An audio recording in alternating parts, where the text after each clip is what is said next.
और ब्रेक के बाद आपका स्वागत है और अब आपको सीधे ले चलते हैं कांग्रेस वॉर रूम जो कि जयपुर में है और वहां पर हंगामा देखने को यहां पर मिल रहा है।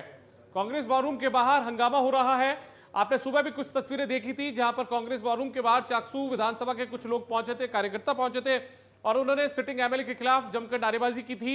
और उसके बाद में अब दूसरा नजारा यहां पर देखने को मिला है। वेद प्रकाश सोलंकी जो कि मौजूदा विधायक है, उनके विरोध में जब नारेबाजी सुबह की, उनके विरोधी गुट ने यहां पर आकर प्रदर्शन किया तो उसके बाद में अब उनके समर्थक यहां पर पहुंच चुके हैं और यहां पर उनके समर्थन में नारेबाजी की जा रही है। बड़ी संख्या में विधायक वेद प्रकाश सोलंकी के समर्थक पहुंचे हैं और वेद प्रकाश के समर्थन में नारेबाजी की जा रही है। और यादवेंद्र हमारे संवाददाता फोन लाइन पर जुड़ गए, सीधा उनका रुख करते हैं। यादवेंद्र, क्या कुछ ज्यादा जानकारी? देखिए, चूंकि जो कांग्रेस वॉर रूम जो है यहाँ पर लगातार रायशुमारी चल रही है टिकटों को लेकर के और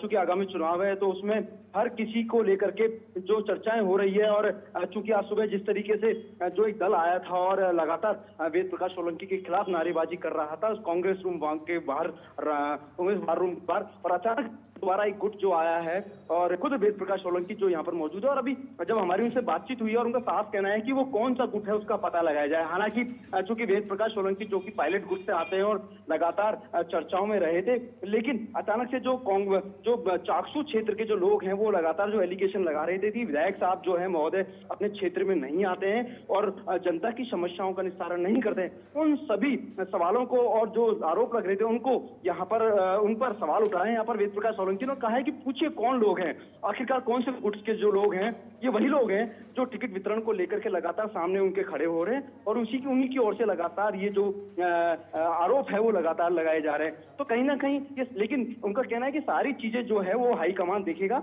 और आज चूंकि गौरव गोगोई जो यहाँ पर आए हुए हैं और वो लगातार वो फीडबैक लेंगे और चुनाव वितरण को लेकर के, टिकटों को वितरण को लेकर के रायशुमारी जो ली जाएगी उसमें कहीं ना कहीं जो वेद प्रकाश सोलंकी है उसको लेकर के जो सवाल उठ रहे थे उस पर कहीं ना कहीं उसको दबाने के लिए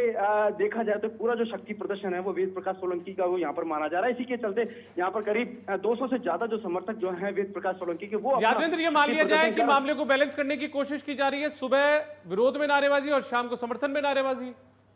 बिल्कुल निश्चित तौर पे देखिए सवाल खड़े हो रहे थे, सवाल उठ रहे थे, क्षेत्रवासियों की ओर से सवाल उठाए जा रहे थे, लगातार एलिगेशन रहे थे और एलिगेशन लग रहे थे। उसी का यहाँ पर एक जवाब जो देते हुए यहाँ पर उसको बैलेंस करने के लिए यहाँ पर ये शक्ति प्रदर्शन जो है वो वेद प्रकाश सोलंकी के समर्थकों ने किया और इसी के चलते पूरे बल के साथ ये तमाम जो लोग आए, क्योंकि अंदर मीटिंग चल रही है। देखिए मीटिंग में क्या तय होता है, क्या रायशुमारी चर्चाएं होती है, वो तो बात की बात है। क्या ये माना जाए कि जो धड़ा यहाँ पर सुबह पहुंचा था उसमें हमने देखा था तस्वीरों में जो चाकसू ब्लॉक कांग्रेस कमेटी के पूर्व अध्यक्ष थे गंगाराम मीणा, वो तस्वीरों में नजर आ रहे थे। तो क्या ये टिकट को लेकर ही पूरा घमासान है, अपनी दावेदारी जताने के लिए मौजूदा सिटिंग एमएलए का विरोध किया जाए? क्या उसी तरीके से जोड़कर इस पूरे मामले को देखा जाए? बिल्कुल निश्चित तौर पर टिकट वितरण को लेकर के चुनाव में जो आगामी जो कैंडिडेट खड़ा होने वाला है उनके टिकट वितरण को लेकर के ही पूरा घमासान जो है छिड़ा हुआ है और उस पर कहीं ना कहीं जो सवाल उठ रहे हैं वो वेद प्रकाश सोलंकी पे उठ रहे हैं। लेकिन अब जो जिस तरीके से ये पूरा शक्ति प्रदर्शन किया है तो ये कहीं ना कहीं उस बात को दबाने के लिए जो सवाल उठ रहे थे उस शक्ति प्रदर्शन के चलते यहाँ पर एक मैसेज दिया गया है। यहाँ पर चूंकि जो स्क्रीनिंग कमेटी की बैठक चल रही है वॉर रूम के अंदर जो चर्चाएं की जा रही है उसमें एक मैसेज दिया गया है कि नहीं, अभी भी क्षेत्र के लोग जो है वो मुझे चाहते हैं। और चूंकि उनका साफ कहना है कि हम लोग पर्टिकुलर किसी कैंडिडेट के लिए नहीं लड़ रहे, हम लोग सिर्फ एक कांग्रेस पार्टी के लिए चुनाव लड़ रहे हैं और आगामी चुनाव है तो उसमें मुझे टिकट मिले या नहीं मिले, लेकिन मैं अपनी जो पैरवी और कांग्रेस के लिए करता आया हूं और करता रहूंगा। और इसी के बहुत शुक्रिया यादवेंद्र तमाम जानकारी के लिए आपका। तो यादवेंद्र हमारे संवाददाता हमारे साथ जुड़े थे। कुल मिलाकर जो पूरा घटनाक्रम है ये शक्ति प्रदर्शन से जुड़ा हुआ है, क्योंकि राजस्थान में लगभग 3 महीने बाद में विधानसभा के चुनाव है और ऐसे में हर कोई शक्ति प्रदर्शन करके टिकट पाने की चाहत में है। सिटिंग एमएलए चाहते हैं कि उनका टिकट रिपीट हो, जबकि जो उनका विरोधी खेमा है वही चाहता है कि टिकट वेद प्रकाश का कट के उनके समर्थक या उनके दावेदार की झोली में चला जाए।